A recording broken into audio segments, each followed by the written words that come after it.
हर माता पिता को पता है ये गलत है। बच्चे को हक है बड़े सपने देखने का, वर्ल्ड क्लास बातें करने का। कराने वाला कोई चाहिए, गाइड करने वाला चाहिए।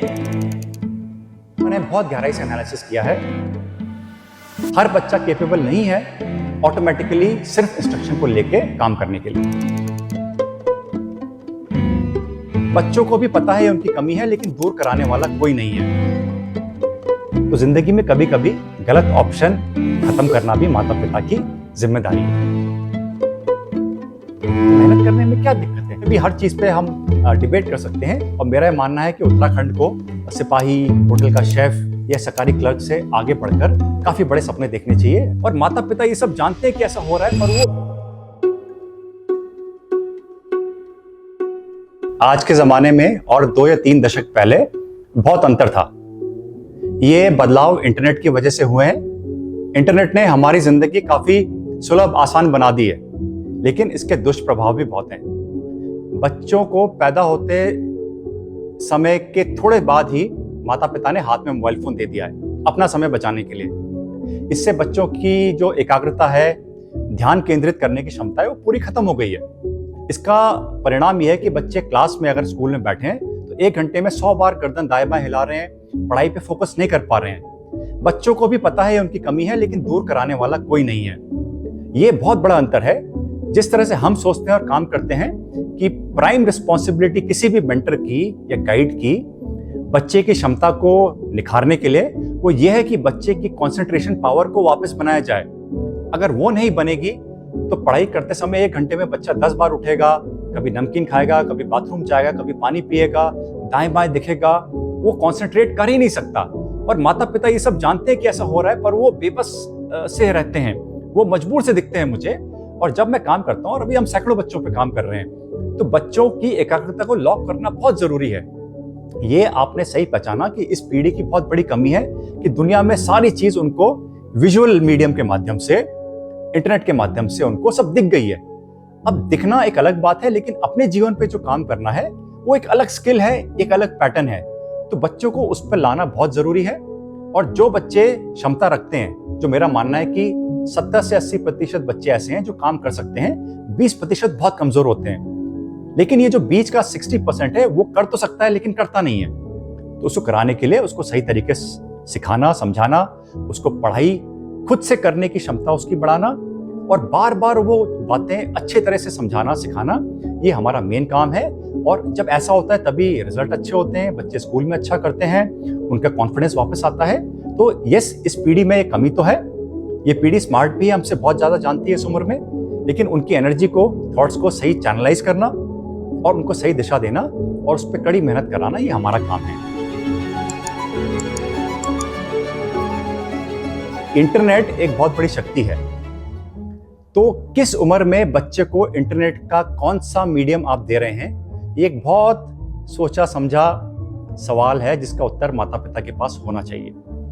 मेरा मानना है, अगर बच्चा लैपटॉप पे कोई जानकारी देख रहा है या 10-15 मिनट कुछ मनोरंजन की चीज देख रहा है और वो वहां तक सीमित है, और आधा घंटा टीवी देख रहा है, तब तो एक बैलेंस है लाइफ में। लेकिन जो मैं देखता हूं कि मोबाइल फोन और टैब का यूसेज या स्मार्ट टीवी भी जो इंटरनेट से कनेक्टेड है, वो अनियंत्रित है। बच्चा कितना देख रहा है, क्या देख रहा है, और जो देख के डेवलपमेंट ले रहा है, क्या वही सही विकास है? अगर मान लीजिए बच्चा लैपटॉप, मोबाइल, टैब नहीं देखता, तो स्कूल से आने के बाद वो रेस्ट करेगा, खाना खाएगा, उसके बाद जब समय मिलेगा अपना होमवर्क करेगा, बाहर जाके खेलेगा। थोड़ा और नॉलेज के लिए अगर बुक रीडिंग की हैबिट पेरेंट्स ने डेवलप करी है, तो उसमें वो एक्स्ट्रा ज्ञान लेगा। कुछ और स्किल लेनी है, गिटार बजाना है, स्टैम्प कलेक्शन करना है जो पहले होता था काफी, या कोई और इंस्ट्रूमेंट बजाना है, डांस सीखना है, वो सारी चीजें अपनी पर्सनालिटी पे योगदान देने के लिए पॉसिबल तब है जब बच्चे के पास उन चीजों पर रहने की क्षमता हो। अगर एक बार आपने एंटरटेनमेंट का मीडियम मोबाइल फोन या टैब उसके हाथ में दे दिया, तो मेजॉरिटी बच्चे जो हैं वो सिर्फ पैसिव एंटरटेनमेंट लेंगे, वो अपनी स्किल पर काम नहीं करेंगे। जो नॉलेज इस प्रोसेस से अपने आप आ जाती है, जो जानकारी आ जाती है, हम उसको नॉलेज और टैलेंट बोल देते हैं, जो मेरी नजर में सही नहीं है। तो अगर बच्चा इंटरनेट से कट ऑफ है for most of the time, लेकिन कुछ स्पेसिफिक चीजों के लिए देख रहा है जिसमें उसको फायदा मिलता है, तो वो तो बहुत अच्छी बात है। मैं कई बच्चों को जानता हूं जिन्होंने इंटरनेट यूज करके कोडिंग सीखी है, अब वो अपने समय से 4-5 साल आगे खुशी खुशी। तो ये एक सकारात्मक चेंज है। लेकिन कई बच्चों ने 4-4 घंटे रोज मोबाइल फोन पे गेम खेले हैं, उनकी आंखें खराब हुई हैं, पढ़ाई में बिल्कुल वीक, कमजोर बन गए, फेल हो गए हैं, और उन्होंने माता पिता को बिना बताए पैसे भी उड़ाए हैं। तो ऐसी विकास को हम कैसे सकारात्मक कह सकते हैं? आई थिंक हर माता पिता को इस पर सोचने की जरूरत है। और जब मैंने देखा है, अगर बच्चों को सकारात्मक राह पे रखा जाए तो उनका माइंड डिस्ट्रैक्शन की तरफ नहीं जाता, क्योंकि वो ऑप्शन खत्म कर दिया है। तो जिंदगी में कभी कभी गलत ऑप्शन खत्म करना भी माता पिता की जिम्मेदारी है, ये मेरा मानना है।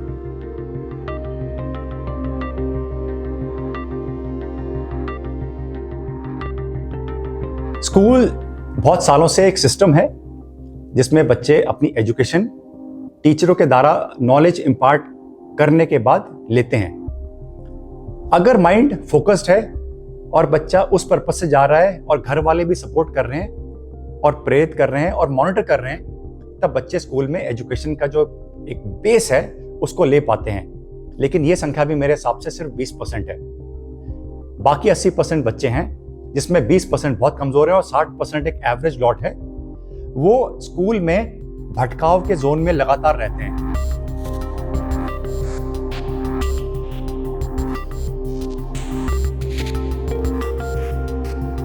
कि माता पिता ने अगर बचपन से बच्चे में बुक रीडिंग की हैबिट डाली है, चाहे वो शाम के वक्त, चाहे रात को सोते वक्त, शुरुआत में सिर्फ 5-8 पेज से ही वो बच्चे आगे जाके 200-300 पेज की किताबें 1-1.5 दिन में खत्म कर देते हैं।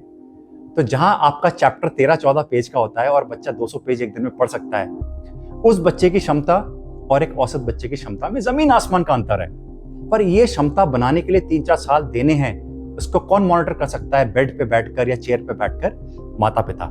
इनकी प्राइम रिस्पॉन्सिबिलिटी है। नंबर 2, अगर बच्चे को मोबाइल फोन टैब से दूर नहीं रखा तो ये माता पिता की सबसे बड़ी गलती है। और इसको मैं बिना किसी संकोच से हर माता पिता जिसकी मैं काउंसलिंग करता हूं, जो सेंटर में आकर ट्रेनिंग लेते हैं, जिन पे हम काम कर रहे हैं, सबको मैं समझाता हूं। और हर बच्चे का मोबाइल एडिक्शन मैंने दूर भी किया है। बहुत तरीके हैं, बस माता पिता को अपनी सहमति दिखानी होती है कि हाँ उनकी इच्छा शक्ति है। उनको डर हटाना पड़ता है कि समाज में दूसरे बच्चे 3 घंटे मोबाइल फोन देख रहे हैं, हमारा बच्चा नहीं देख रहा, तो हम कुछ लॉस तो नहीं ले रहे। तो मेरा मानना है कि जिस दिन आपने वो रास्ता छोड़ दिया मोबाइल का, हर एक सकारात्मक ऑप्शन लाइफ में आपके बच्चे के पास है। तो माता पिता की दूसरी जिम्मेदारी है कि मोबाइल फोन से बच्चों को दूर रखें। तीसरा, माता पिता चाहते हैं हमारा बच्चा हाई क्वालिटी बच्चा बने। तो अगर हाई क्वालिटी की आपके पास परिभाषा है कि किस तरह से बच्चा बात करता है, किस तरह से दुनिया का ज्ञान लेना चाहता है, तो वो माहौल, वो बातें घर में बच्चों के साथ माता पिता को भी करनी चाहिए। हर माता पिता अमीर संपन्न नहीं हो सकता, लेकिन हर माता पिता के पास इतना सामर्थ्य तो है कि वो बच्चे के साथ अच्छी उच्च क्वालिटी की बातें करे, बिना ज्ञान थोपे हुए, बिना उनको प्रेशराइज करे हुए। लेकिन जब बच्चा रोज देखता है कि मेरे माता पिता सिर्फ क्वालिटी बातें करते हैं और पड़ोस में क्या हुआ, वहां क्या हुआ, लैंड के रेट कम हो गए, ज्यादा हो गया, सोना ऐसे चल रहा है, उसने उसको मारा, ये बातें अगर हमारे परिवार में नहीं है और सिर्फ हम एक वर्ल्ड विजन की बात कर रहे हैं, हम बच्चों से ये भी तो बोल सकते हैं कि आगे चल के आपको एक ग्लोबल लीडर बनना है। बच्चा उसमें खुश नहीं होगा क्या? तो माता पिता की जिम्मेदारी बहुत है। और मैं तो पूरे देश को आपके चैनल के माध्यम से आमंत्रित करना चाहता हूं कि जो खुद नहीं कर सकते वो कृपया मेरे पास आइए, मिलिए।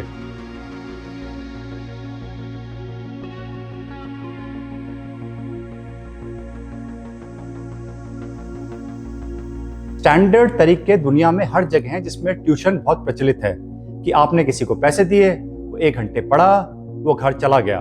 उसके बाद उसके जीवन में क्या हो रहा है, आपके जीवन में क्या हो रहा है, किसी को कोई मतलब नहीं है, ना कोई रिस्पॉन्सिबल है। लेकिन 1 घंटे में एक बच्चा पूरी कीमत वसूल सकता है। एक बच्चा सिर्फ आधा काम कर पाया और एक बच्चे ने ना के बराबर काम करा। तो उसके बाद क्या? Who works on the child, how much does a person work? तो मेरा ये व्यक्तिगत रूप से मानना है कि ये सारे आंसर अलग अलग हैं। अब अगर काम जो आपको चाहिए था वो नहीं हो पाया, तो the only answer is time.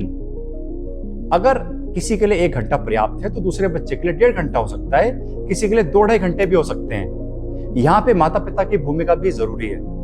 अगर आपने सच्ची पवित्र मेहनत को त्याग मान लिया तो बहुत अच्छी बात है किसी और का। अगर आपने उसको तनाव मान लिया, फिर तो जो माता पिता कमजोर थे वो बच्चे भी कमजोर ही रहेंगे। अगर बच्चे को ज्यादा मेहनत करनी क्योंकि वो कमजोर है, औसत है, तो मेहनत करने में कोई बुरी बात थोड़ी है। हम कभी शादियों में भी 6 घंटे फंक्शन अटेंड करा होगा, कभी 8 घंटे पिकनिक पे भी कहीं गए होंगे। ऐसा मेहनत करने में क्या दिक्कत है? इसलिए माता पिता को समझाना पड़ता है, बच्चे को करवाना पड़ता है। आपके क्वेश्चन का सेकंड पॉइंट, क्या कोई और विकल्प भी है? जी हाँ, विकल्प है, और पहले वो विकल्प का ही इस्तेमाल हम करते हैं। बच्चे को प्रेरित करके, सही बातें करके, उसको मोटिवेट करके, भविष्य का सपना दिखा के और जीवन की हर अच्छाई दिखा के। इसमें 2 धाराएं बढ़ जाती हैं। एक वो बच्चे हैं जो बातों को अडॉप्ट कर लेते हैं और अच्छा काम कर पाते हैं एक सीमित समय सीमा में। कई बच्चे नहीं कर पाते क्योंकि बहुत ज्यादा कमजोरियां हैं, मेमोरी बनी ही नहीं बचपन से। अब जिसकी मेमोरी ही नहीं बनी, याददाश्त स्ट्रांग नहीं है, आप कुछ भी कर लीजिए। आपको अगर अपने सिलेबस में 340 क्वेश्चन आंसर्स हैं, आप 50 नहीं कर पा रहे तो आपके 20% ही आएंगे, आप फेलियर हैं। आप टीचर को ब्लेम करिए, स्कूल को करिए, किसी और को करिए, लेकिन दिक्कत यह है कि मेमोरी बच्चे की बनी ही नहीं। और जब बनाने का समय था तब किसी ने ध्यान नहीं दिया। तो वो मेमोरी बनाने में भी अगर साल लगने हैं तो वो लगने हैं, और किसी को तो करना है। तो मेरा कहने का मतलब है कि दुनिया बड़ी औसत है, ज्यादातर लोग औसत होते हैं, औसत रास्ते बनाते हैं। लेकिन अगर आप लीक से हटकर बहुत ज्यादा किसी के लिए करना चाह रहे हैं बिना उनसे कुछ लिए हुए, तो आपको रास्ते सक्षम आदमी को बनाने चाहिए और दुनिया को उस पर चलाने की क्षमता भी होनी चाहिए।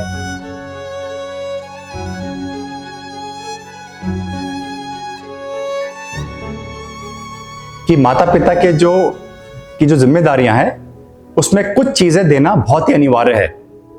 जैसे बच्चों को 7.5 से 8 घंटे की नींद लेना ही लेना चाहिए, अच्छे शारीरिक और मानसिक विचार और विकास के लिए। अगर नींद अच्छी है तो बच्चे को पर्याप्त रेस्ट मिल रहा है, उसका पाचन ठीक है, उसके जीन्स का जो परफॉर्मेंस की एबिलिटी है ग्रोथ की, वो शायद अपने पेरेंट्स से बेहतर हो पाएगी। उसके बाद अच्छा न्यूट्रिशन, जिसमें पेरेंट्स खुद समझदार होते हैं, वो प्रोटीन, विटामिन, फैट्स, कार्बोहाइड्रेट्स, हर चीज का बैलेंस करके एक संतुलित आहार बच्चों को देना चाहिए। बच्चों का पाचन अच्छा रहना चाहिए। इसके अलावा बच्चों की कार्यशैली कैसी हो, समय सीमा कितनी कितनी तय की जाए, ये भी तय करना पेरेंट्स की मुख्य जिम्मेदारी है। अगर ये काम माता पिता ने अच्छी तरह से कर लिए और बच्चों को स्कूल भेज रहे हैं और बुरी संगत से बचा के रख रहे हैं, तो आई थिंक पेरेंट्स ने बच्चों के लिए सब कुछ कर दिया है। अब इसके अलावा आपके सवाल के बिंदु से कनेक्टेड जो भी मटेरियल चीजें हैं, जैसे अच्छे कपड़े, ब्रांडेड जूते, कंफर्ट, मतलब कार में आना जाना, ये सब हर इंसान अपनी आर्थिक क्षमता के हिसाब से करेगा। लेकिन जो प्राइम चीजें हैं वो देना बहुत ही अनिवार्य है। बच्चों को बहुत ज्यादा कंफर्ट देना से रिस्क ये रहता है कि बच्चे ग्रांटेड फॉर लेते हैं कि जिंदगी ऐसी है। अब इस पे भी हर चीज पे हम डिबेट कर सकते हैं, लेकिन कार्यशैली अडॉप्ट करना, बच्चों से काम कराना, उनको कार्य की अहमियत समझाना, महत्वता समझाना, ये भी पेरेंट्स की जिम्मेदारी है। तो अगर आप मुझसे पूछेंगे कि बच्चों को काम कराना चाहिए, यस कराना चाहिए। अगर घर में माता पिता हैं, दादा दादी हैं, नाना नानी हैं, उनका ख्याल रखना, उनसे बात करना, पूछना, अगर अपना खाना खाया तो प्लेट छला के रख देना, अपने जूतों पे पॉलिश करना, ये सब काम अगर हम करेंगे अपने लिए, छत से कपड़े नीचे लेकर आना सूखने के बाद, तो बच्चों में जिम्मेदारी का बोध होता है, बच्चे अच्छा बनते हैं। लेकिन कई पेरेंट्स इसको नहीं कर पाते। उन्हें लगता है कि बच्चे बचपना है, कंफर्ट में रहना चाहिए। टू ईच हिज ओन, सबकी सोच अपनी जगह पर है, सबकी सोच ठीक होती है। लेकिन बच्चे को मेहनती, जुझारू, काम करने वाला बच्चा सही मेथोडोलॉजी के साथ बनाना चाहिए, ये मेरा मानना है। बच्चों पे जो काम होता है वो चरणबद्ध तरीके से होता है। बच्चों को पढ़ाई भी करनी है, उसमें बहुत सारे बच्चे ऐसे होते हैं जो सेल्फ मोड पर काम कर सकते हैं और वो करने लग जाते हैं। कई बच्चे ऐसे हैं जो सिर्फ इंस्ट्रक्शन से काम नहीं कर पाते। जो बच्चे सिर्फ इंस्ट्रक्शन से काम नहीं कर पाते, उनको एक्स्ट्रा गाइडेंस सपोर्ट देना पड़ता है, प्रेरित भी करना पड़ता है, मोटिवेट करना पड़ता है, और कभी कभी थोड़ा सख्ती से फोर्स भी करना पड़ता है। तो जब बच्चे उस तरह से काम करते हैं तब उनमें बदलाव आता है। हर बच्चा कैपेबल नहीं है ऑटोमेटिकली सिर्फ इंस्ट्रक्शन को लेके काम करने के लिए। तो कई बच्चे ऐसे आए थे जो 2 लाइन भी याद नहीं कर पाते थे, मेमोरी पूरी कोलैप्स थी, बिखरी हुई मेमोरी थी। अब आप कुछ भी बोल लीजिए कि समझता नहीं है, समझाता नहीं है, कोई पढ़ता नहीं है, कोई पढ़ाता नहीं है, लेकिन बात है उसकी मेमोरी कोलैप्स्ड है। एक बच्चा 80 आंसर याद कर सकता है, ये बच्चा 4 नहीं कर सकता। तो मेमोरी बूस्टिंग पे काम करा तो ये बच्चा भी 85-90% वाला बन गया जो फेल होता था। कोई बच्चे ऐसे थे कि जिनको मैथ्स के बेसिक कैलकुलेशन नहीं आते, जो बेसिक टेबल्स है उसको करने में 15 मिनट लग रहे हैं। पिछले 3 साल में मैथ्स में क्या पढ़ा है वो ना पता है, ना इस साल की मैथ्स में एम्प्लॉय कर पा रहा है। तो इस बच्चे के लिए कैसे प्लान बनाना है कि उसकी क्षमता बाहर आए, इसको कितने वर्कशीट्स करानी है, कितने प्रैक्टिस कराना है, कितने घंटे एक्स्ट्रा बिठाना है, छुट्टी के दिन भी हमने काम करना है, अपना समय देकर इन पर। इस तरह से अलग प्लान बनते हैं। कई बच्चों को कॉन्फिडेंस बहुत कम रहता है, बोल ही नहीं पाते हैं, दिमाग अच्छा है, घर अच्छा है, सब अच्छा है, लेकिन वो नर्वसनेस, घबराहट होती है, सोशल फियर होता है। तो पब्लिक स्पीकिंग हिंदी में, इंग्लिश में, स्टेज पर सबके सामने आके करने से उनका आत्मविश्वास बढ़ता है, उन बच्चों का कॉन्फिडेंस बढ़ता है। जो बच्चे इंग्लिश में एक लाइन में 10-10 गलतियाँ करते थे वो फ्लॉलेस इंग्लिश लिख पा रहे हैं। कोई बच्चा अगर फेल होकर आया था और वो बोर्ड एग्जाम में 75% लेके आता है तो माता पिता की जो पास होने की उम्मीद नहीं थी वो आज उत्साह, आत्मविश्वास में बदल जाती है। कई बच्चे ऐसे हैं कि सब ठीक है लेकिन ये पता है कि जिंदगी भर ये बच्चा औसत बनेगा। तो बहुत सारे अच्छे और टैलेंटेड बच्चों के लिए टेक्नोलॉजी और कोडिंग की राह भी मैंने खोलने का प्रयास किया है स्वयं से, इसको आउटसोर्स करके नहीं, अपने हाथों से। और मेरा ये मानना है कि उत्तराखंड को सिपाही, होटल का शेफ या सरकारी क्लर्क से आगे बढ़कर काफ़ी बड़े सपने देखने चाहिए। सिलिकॉन वैली बनाने के इंडिया में कोडिंग टेक्नोलॉजी से एआई को यूज़ करके दुनिया को बदलने की क्षमता करनी चाहिए। तो उसको करने के लिए हम ऑलरेडी कई अच्छे बच्चों पे कर रहे हैं चीज़, लेकिन करने के लिए जो जितनी सारी ट्रांसफॉर्मेशंस थे वो हमने बहुत सारे बच्चों में किया। जिसको ABCD लिखना नहीं आती थी 10 साल की उम्र में, वो बच्चे भी 90% स्कूल में जाके लाए हैं। कई बच्चे ऐसे हैं जिन्होंने क्लास 6, 7, 8, 9 पढ़ी नहीं, सेंटर में आए तो उनको भी बोर्ड में उनको फर्स्ट डिवीजन मिली है। तो केसेस बहुत सारे ऐसे हैं। कई बच्चों की गर्ल्स की फियर होता है, ग्रोइंग स्टेज में कई दिक्कतें आती हैं, बात नहीं कर पाते, उनको एक कॉन्फिडेंस, हौसला, अपना घर मान के एक सेंटर में काम कर रहे हैं और दुनिया को बुलंदी से देख रहे हैं। वो बहुत सारे ऐसे टेंजिबल और इनटेंजिबल एग्जाम्पल्स हैं जिसमें हमने वो हासिल किया है जो शायद बच्चे कभी नहीं पा पाते अपने घर में कम से कम। तो ऐसे बहुत सारे केसेस हैं। मतलब मैं शुरू होऊंगा तो शायद इसकी अंत नहीं होगा। उत्तराखंड से जितने नेशनल ओलंपियाड में क्वालिफाई किए हैं कोडिंग के, इंफॉर्मेटिक्स ओलंपियाड में, वो सारे बच्चे हाई परफॉर्मेंस सेंटर के हैं और 20 राज्यों से आगे ये सेंटर है। भारत देश के 20 राज्य मेरे से या सेंटर से पीछे हैं कोडिंग ओलंपियाड में, नेशनल क्वालिफाइंग में। तो बहुत सारे सक्सेस स्टोरीज हैं। हाँ, ये बात है कि हमने इसको स्केल अप, प्रचार, मार्केटिंग वो नहीं किया है, क्योंकि पहले कॉन्सेप्ट की जीत स्लो एंड स्टडी मेथड से होनी चाहिए। एक बार ये हो जाए तो उसका फायदा हजारों घर उठा पाएंगे।